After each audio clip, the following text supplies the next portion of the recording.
Relocating to a new city, town, or country can be overwhelming. The thought of leaving behind familiarity to venture off into something unknown and new in itself is exciting. These were the thoughts and feelings of Mariana. It was her freedom she was chasing. No longer allowing herself to be in prison in that cold, damp apartment. She was fleeing from loneliness and perhaps boredom. There was nothing in Mumbai that would keep her there. Not even her father. His home was no longer a luxury apartment, but the hospital ward where he spent countless hours, shoving himself back and forth through patient rooms, clinging to his memories. His daughter, no longer the little girl that smiled as she sat on Daddy's lap, pleading for her every wants and needs. She was now an adult, ready for adventure and a new world, a new life. What awaited her was new beginnings and endless possibilities. The building that Shiho pulled up to was built sometime in the 1800s. The apartment was small, but comfortable. It had a decent-sized kitchen, which was fully open to the dining room and living room.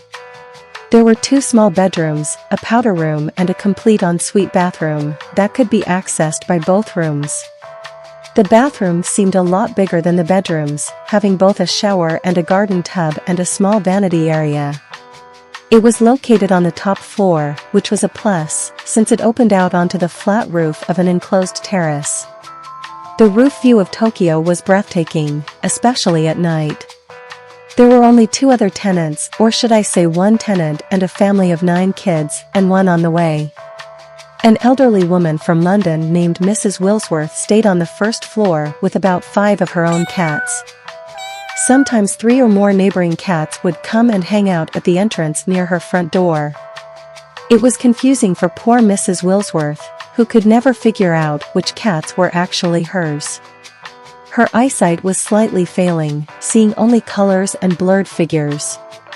This confusion would cause her to kick out her own cats, who would stay by the door scratching and screeching to be let in, while the flea-infested strays would enjoy a good salmon or chicken dinner.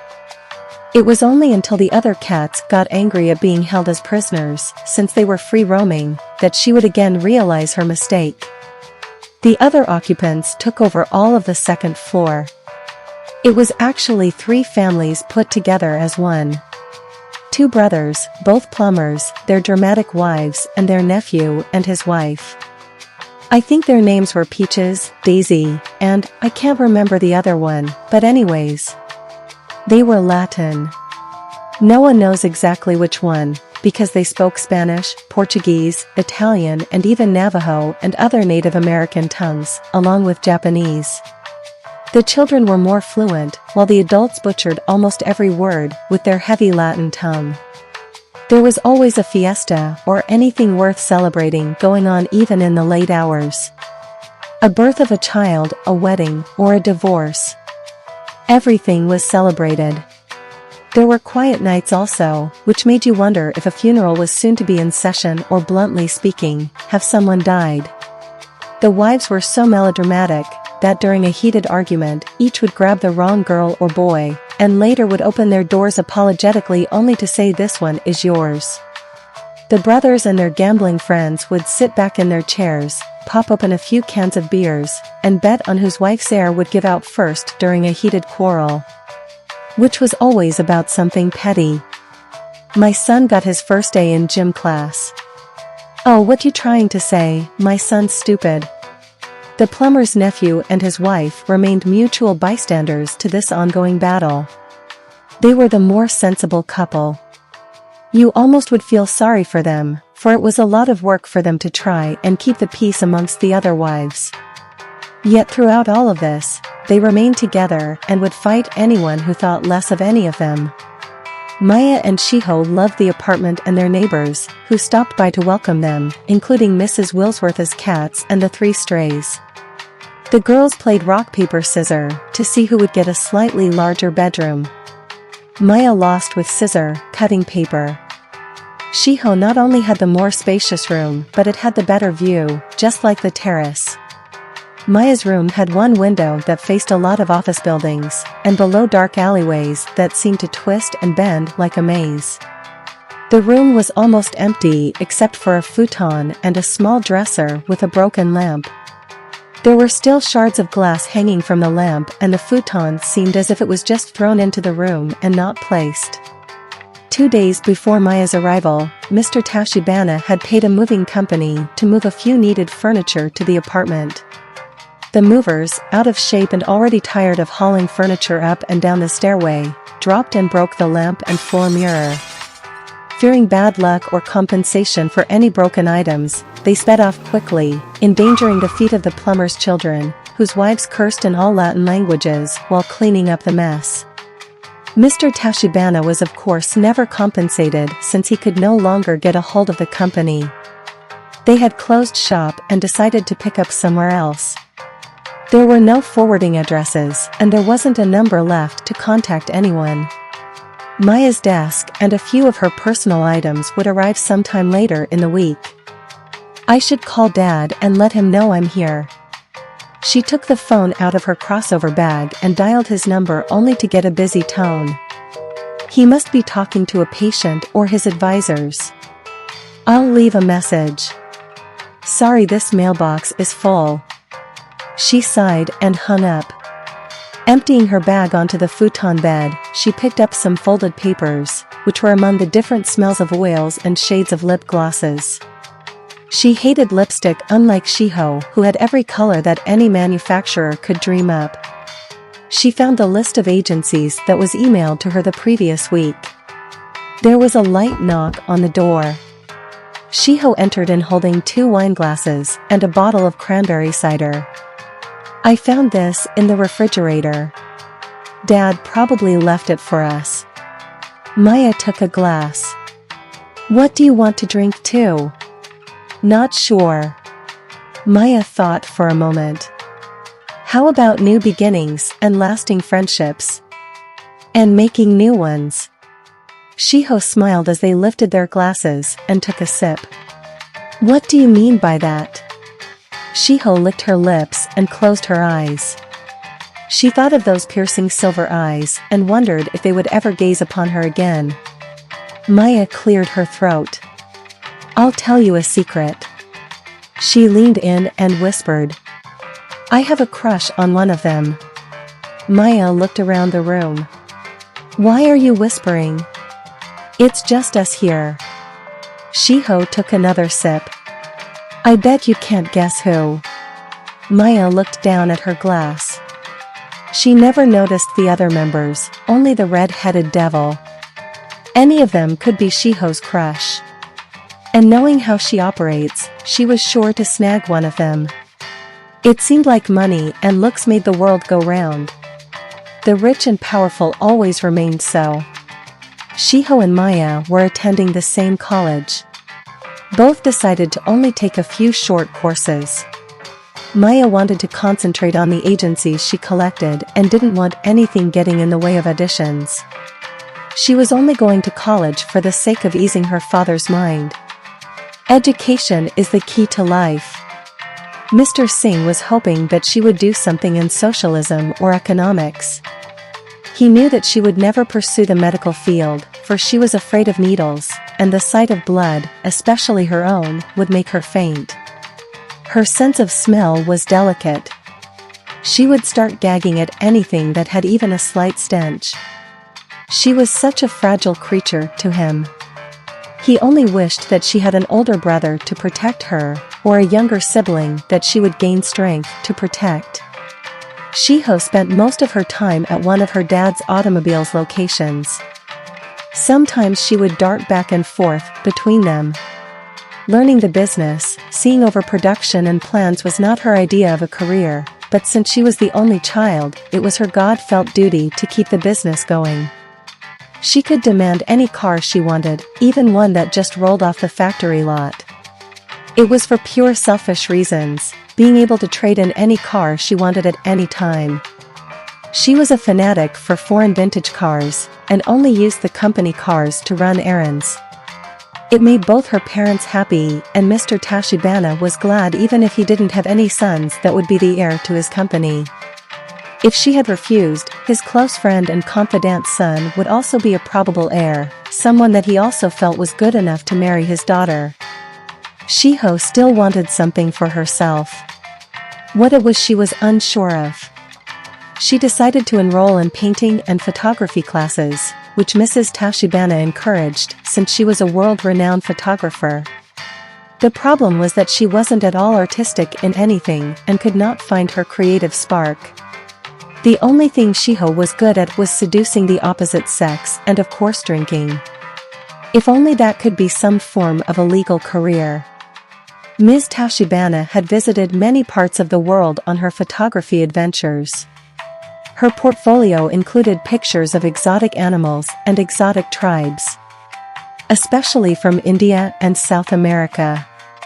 That's probably why she had mistaken Maya for being a poor, helpless orphan from Kolkata when Shiho first brought her to their mansion.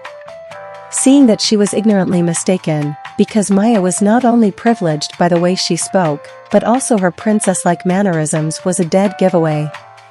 The only thing that confused her was the way Maya dressed and the Singh's small mid-century house. She also found out that the girl had quite an appetite and Mrs. Tashibana was almost eating out of a home.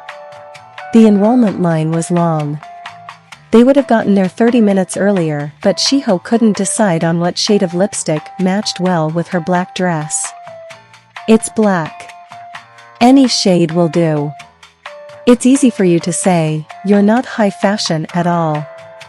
You dress like the Walking Dead and appearance doesn't matter to you. I better change.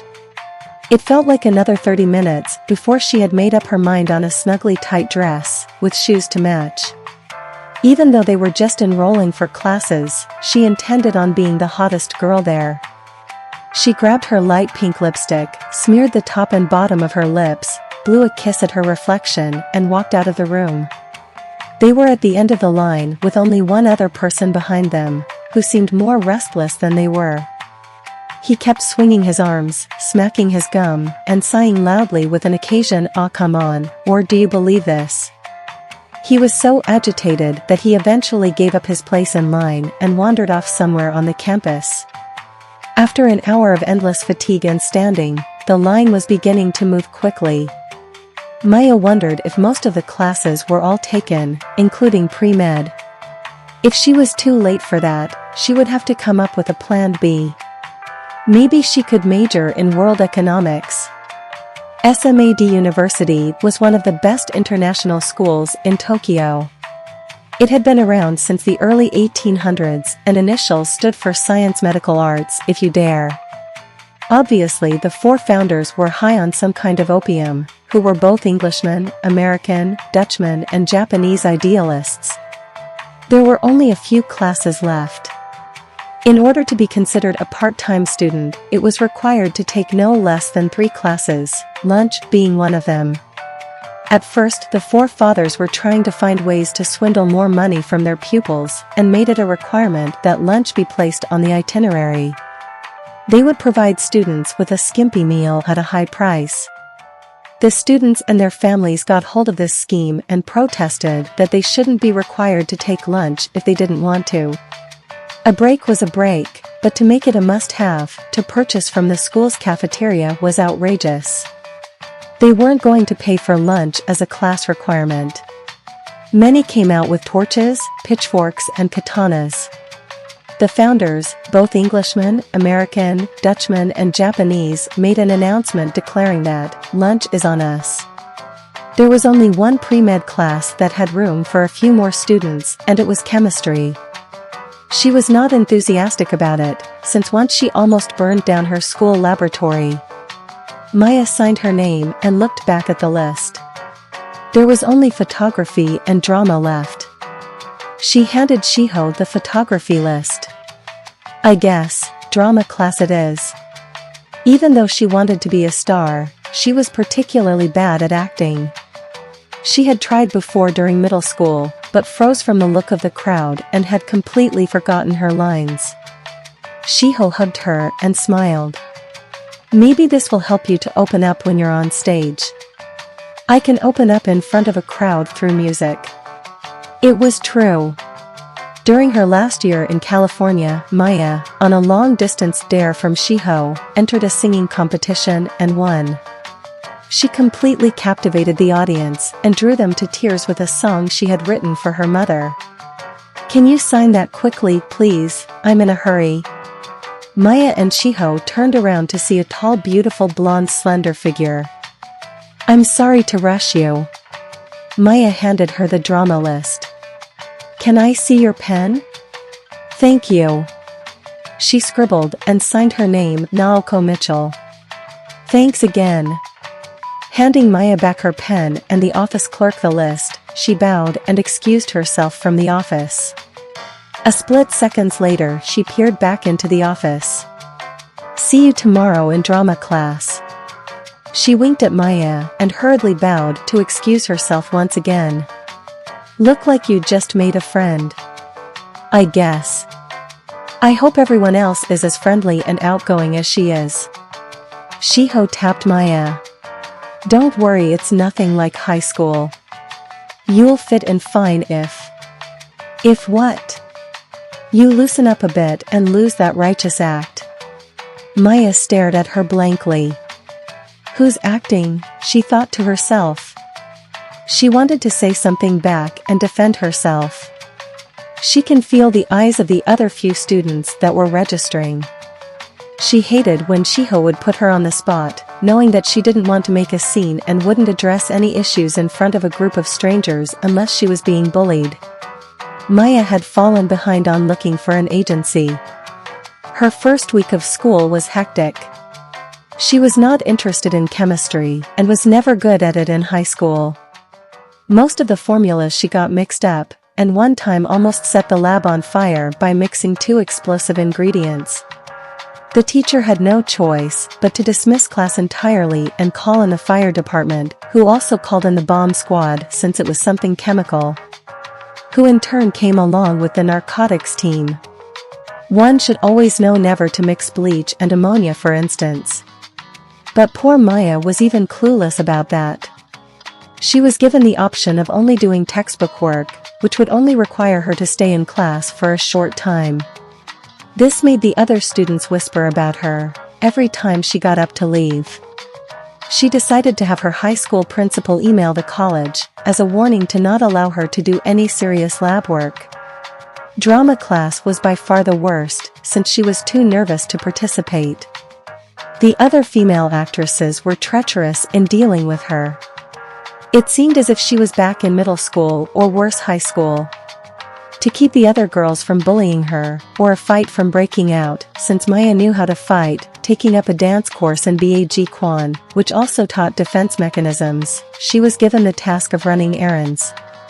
It made the others laugh at her except for Naoko, who said that she would free up some time to drop by the apartment and rehearse a few lines with her. Classes were Mondays and Wednesdays except for drama class, which would sometimes take an extra Thursday morning. Those days Maya was on full errand runs, which was too difficult to do on foot. By the time Thursday evening came around, she was exhausted. They would be seen by Mrs. Willsworth passed out on the couch when she came by looking for one of her cats, or the strays that she thought were hers. Thursday evening had come quickly. When you're out and about, time surely seems to fly. Shiho was still at the office. She texted Maya a few hours earlier, saying she had to work on a few plans with a new guy, and she should go ahead and eat dinner. Maya already knew what that meant. The only planning that Shiho ever did was to get a guy into her bed or herself into his.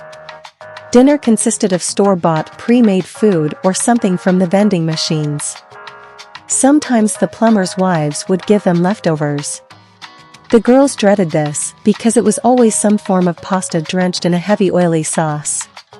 Shiho thought that this was done on purpose to ruin her expensive clothes. Still, they were thankful for a home-cooked meal and swallowed it sparingly. Maya unraveled the store, bought cuisines and threw it into the microwave. She pulled out her list and began dialing. She was able to get in touch with 2 agencies. Most of them were gone for the day. Tomorrow morning, at what time?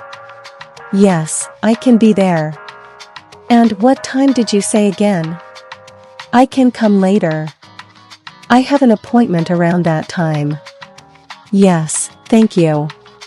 She smiled with satisfaction, placing her phone down. She grabbed her microwaved dish and sat on the couch.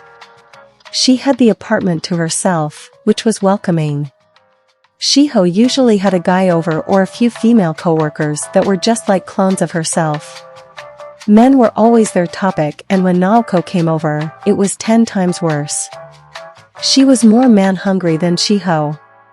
Always juggling 2 men at the same time. The apartment became a hideout for her to take one or the other, whichever she chose for that particular moment. Sometimes she entertained 2 different guys in a day, just a few hours apart. 10 minutes after one left, there would be a cab pulling up to the apartment. Maya couldn't tell whether he came for Naoko or Shiho. Naoko and Shiho became close on this alone, and Maya, as always, felt like an outsider. Already Tokyo was starting to feel like California. She was beginning to realize she had nothing in common with them and resulted in drowning herself into her music. It seems that she appreciated Naoko more, who would defend her when Shiho would start teasing her about being pure. Good for you, Maya, Naoko would say. Stay innocent and don't taint yourself like I did. If I could go back, I would have chosen my friends wisely. She threw the empty container away. I better get to bed early and set the alarm.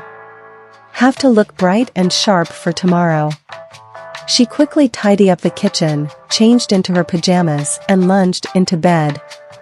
She must have been nervous about tomorrow. She tossed and turned the night until finally she was able to drift off into a deep sleep. As she turned under her covers, she noticed the light and warmth of the morning sun. What time is it? Oh no, 9:07 a.m., but I set my alarm to 8. She jumped up quickly, snatching the alarm off her dresser. Shaking it and turning it upside down, she noticed a loose spring. It probably got damaged when a few of my belongings were sent to me. I'll have to make sure to get a new one. She rushed out of her room into the living room. Shiho's bedroom door was still closed. She could hear what sounded like a man snoring. She must be sleeping in late. Good. I'll have time to take a quick shower, get dressed, and... No time for breakfast. Luckily, their apartment was a 15-minute walk from the first agency and a 5-minute walk from that one to the next. If I hurry and run, then I would be only a few minutes late. Maya reached the agency exhausted and out of breath. She had run as fast as she could and was standing out front. Better straighten myself before I enter. She dusted off her dress and the heels that she pulled from Shiho's closet the night before. There was an obvious run in her stockings. Hopefully it wasn't too noticeable. She hoped that the run wouldn't continue straight up her leg. For now, it only stopped near her calf. She opened the door and walked towards the receptionist. There were 2 other girls waiting, filling out papers. Hello, my name is Maya Singh. Not looking up, the receptionist handed her a clipboard and motioned her to sit down near the others. Maya thanked her and took a seat, a few seats down from the other girls. A few more girls followed in, and soon all 14 seats were filled. She glanced around, noticing how attractive these girls were. A male and a female came out and issued all the girls into the room. They stood in line as the female walked back and forth, looking them over intensely. The male stood in the distance reading over their applications. The girls were then told to walk, pose, speak, and were asked a few personal questions. 30 minutes later, they were all dismissed with "We'll call you." The same was followed at the next agency, filling out applications and a pre-audition screening in groups. Maya wondered how she could stand out from the rest of the girls. They were all strikingly beautiful with a fair to medium complexion. Maya was slightly darker than them with a hint of gold tone to her skin, almost like the metal itself. At the last agency, one of the screeners asked Maya about her purple highlights at the end of her jet black hair, and if she was willing to dye her hair a different color or cut it. The purple meant a lot to her because it was her mother's favorite color. She had it done right after the accident as a memorial to her. She couldn't contemplate cutting her hair since it was the pride and beauty of almost every Indian woman. She knew her dad would probably have a heart attack at the sight of seeing her with a bob, or worse, a mohawk. She was also asked if she could add more sunscreen lotion to her beauty regime to stop her skin from getting any darker. One agent told her to avoid the sun as much as possible. Walking in the shade or keeping an umbrella handy was her best bet. The woman ended the conversation by stating her complexion was indeed lovely but was prone to blotches, dark spots, and uneven skin tone. In this industry, fair and flawlessness was the key to being a star. It seemed to Maya that these agents were becoming more like Bollywood films. Such a real shock to foreigners who idolized them, that when they enthusiastically ventured to India to only say, "Hey, what's up with all these brown people and where did all the fair-skinned people go?" Weeks went by of pre-screenings for Maya. She was beginning to feel that she would never get a call back. She had confidence in her talent and she knew she wasn't bad looking, but her sense of style and her attitude was way out of the norm for an idol. She blended in well with the locals, but for the agencies, she looked like a bad seed, someone that would be hard to control. During class, she kept her phone on vibration and waited anxiously for a call. Twice she ran out of class thinking it would be an agent, but was disappointed at the voice of a telemarketer asking to send information on school enrollment. Ironic, isn't it? Her nights were sleepless as she tossed and turned. One night she dreamt that she would get a call back, another night she dreamt that she was performing. She stood in an auditorium and began to play her guitar. There were rows of empty seats, which was unusual. There was another person on stage. She could only make out a silhouette of a tall man, his head slightly bowed. After she finished her last note, he applauded and turned around to face her. She woke up quickly. She heard the sound of laughter coming from her roommate's room, along with a distinctive male's voice and the loud sound of the radio. It sounded like the owner of that five-star restaurant. "What's his face?" Maya covered up her ears with her pillow as the laughter got louder and louder. "They must be stinking drunk." She got up and grabbed her guitar. She began strumming to block out any noise she heard.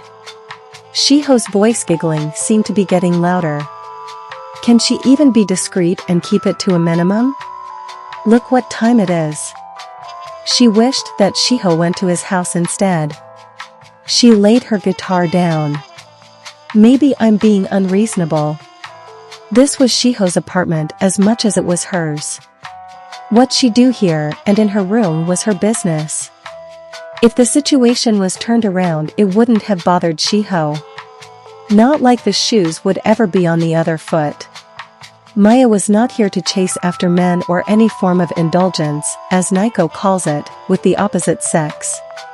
Medical school and her music was her full focus, and no man was going to grab her attention. Awaiting for a callback was more frustrating than chemistry. To ease her tension, she spent her time writing and arranging songs. Her consolation was also playing her guitar on top of the roof for Shiho and Naoko. Sometimes Mrs. Willsworth and her cats would accompany them and the 9 children that belonged to the plumbers. Today the rain was pouring heavily. Maya watched through the living room window at the droplets that made streaks on the pane. She looked back at Shiho and Naoko, who were playing a game of cards at the table. By now Naoko had become a regular, sometimes sleeping on the couch or in Maya's room. She was such a horrible sleeper that Maya would have no choice but to give up her bed in order to find peace in the living room. Not to mention the late-night calls she had with the 2 men she was juggling. She was even comfortable enough in bringing them over. Not at the same time, of course. When Maya came home from school, she would hear the voice of a man coming from the powder room. It was obvious he wasn't there to release himself, and she assumed that he was being entertained by Naoko. When the door would open, his face would be covered entirely with red lipstick. The downpour had come to a stop as the sun beamed through the clouds. Just then Maya's phone vibrated. Unenthusiastically, she looked back. She decided it was much more thrilling to watch the droplets fall on the window pane. Don't bother, probably a telemarketer. Shiho picked up the phone and answered. Hello. No, this is not Maya. May I ask who's calling? She lowered the phone from her ears and in a whispering voice spoke. It's a call back. Maya jumped from her seat and nervously took the phone. This is Maya speaking. Yes. I can, She smiled and gave them a thumbs up. Saturday? Yes, I can make it. An audition? Yes. Thank you. She kept bowing as though the person was in front of her. Thank you. She hung up and the girls screamed loudly, jumping up and down. How exciting! Her first real audition tomorrow. Saturday finally came after the long night of excitement. Crashed out on the living room floor with their blankets, they had spent the night talking, mainly about men and what was going on in the fascinating world of the rich and fabulous. Maya spent time listening and daydreaming about the next day.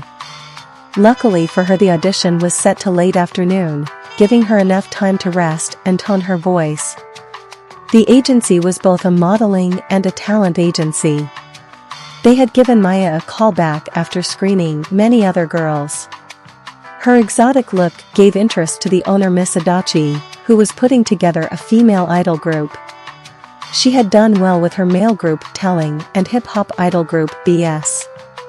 She was amazed that Maya spoke Japanese fluently and could sing both alto and sopranos. She liked the added touch of her long black hair with the hint of purple highlights at the tip. Miss Adachi's secretary told Maya that there were other girls auditioning to be a part of this group. Fighting, she said before she hung up. Maya had made it 20 minutes early to the audition, along with one other person. She found a small room and began to warm up her vocals. The secretary called her back into the waiting area when the other contestants began to arrive. She gave her the number 2 sticker, which Maya spread over her t-shirt. By her surprise, there were 10 other girls auditioning for the same lead role. She wished she had tried out for second vocalist or dancer instead. Miss Adachi had gathered the contestants together and announced that an idol group would also help with the judging. The girls were overly excited, talking amongst themselves at such good news. Maya sat quietly in a corner, clearing her thoughts. She touched her mother's golden rosary that she wore around her neck for good luck. She closed her eyes and said a quick prayer. Numbers from 1 to 12, each coinciding with the one worn by the contestants, were placed in a bag for the secretary to draw. Maya was the 4th to be called. An attendant for the agency ushered her to a closed room. He wished her good luck and walked back into the waiting area where the others waited for their turn anxiously. She took a deep breath as her sweaty palms opened the door. Nervously, she walked into the brightly lit room. Mississippi Adachi, a short man who sat next to her, and 5 other people were waiting. She smiled at Maya and then whispered to the others of her anticipation. She was sure this girl would leave a lasting impression on the judges. Her voice was both angelic and soulful, with a touch of raspiness you can only find in an 80s female classic rock singers like Blondie, Pat Benatar, Cyndi Lauper or even Berlin. Not to mention her style of fashion, that was strikingly similar. Even though most other contestants had that typical K-pop idol girly look, she completely stood out with her own sense of style. You can term it classic rock, 80s meets Bollywood. She stood in front of them with her head down, as she once again gathered her thoughts. She looked up to face her audience. Her voice was ready. As she opened her mouth to belt out the notes to Ave Maria, her voice froze. Gazing back at her was the man from her dream. The red-head figure with those intense silver eyes.